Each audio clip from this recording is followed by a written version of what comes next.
আজকে দিনে 13,000 মানুষের একটা হিউজ কিন্তু সাপোর্ট, একটা হিউজ ওয়াচিং আমরা কমপ্লিট করতে চাই। যারা যারা দেখছেন আপনাদের ভাই ব্রাদারদের কাছে জানিয়ে ফেলুন, বন্ধু বান্ধবদের কাছে জানিয়ে ফেলুন যে চলছে free fire world series gateway. সবাই এই মুহূর্তে কিন্তু আপাতত শেয়ার করতে ভুলবেন না। 11,000 মানুষের উদ্দেশ্যে বলতে চাই, একসঙ্গে স্ট্রিমে লাইক কমপ্লিট করে বলতে চাই, সবাই এই মুহূর্তে লাইক কমপ্লিট করে ফেলুন। রাত এবার Bangladesh top one versus team red hawks right now. Kuttus প্রথম নক দিয়েছেন, জ্যাকের আবার একটা অনাকাঙ্ক্ষিত এন্ট্রি, রাতকে করবেন নক, গোল থেকে দেবে বাংলাদেশ টপ ওয়ান, কোনোভাবেই সম্ভব নয়। This is team red hawks. এইবার পুরো তবে কিন্তু একটা ফিনিশিং স্টেজে বিদায় দিবেন বাংলাদেশ টপ ওয়ানকে, and Bangladesh top one will say tata goodbye. কারণ এই সাইডে কিন্তু রেড হকস এর কাছে এই টোটাল এলিমিনেশন।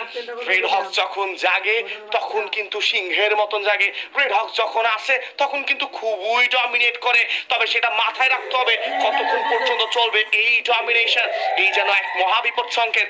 আমরা তো আসলে গোল্টু ভাই জানি ঝড়ের সংকেতে 10 নম্বর মহাবিপদ সংকেত দেই, তবে রেড হকস এটা যেন ইনফিনিট মহাবিপদ সংকেত। এই যেন অসীম মহাবিপদের মধ্যে যেন দলগুলো পড়তে পারেন, কারণ 8টি কিলের সঙ্গে এবার সবার উপরে এই দলটাই রয়েছে।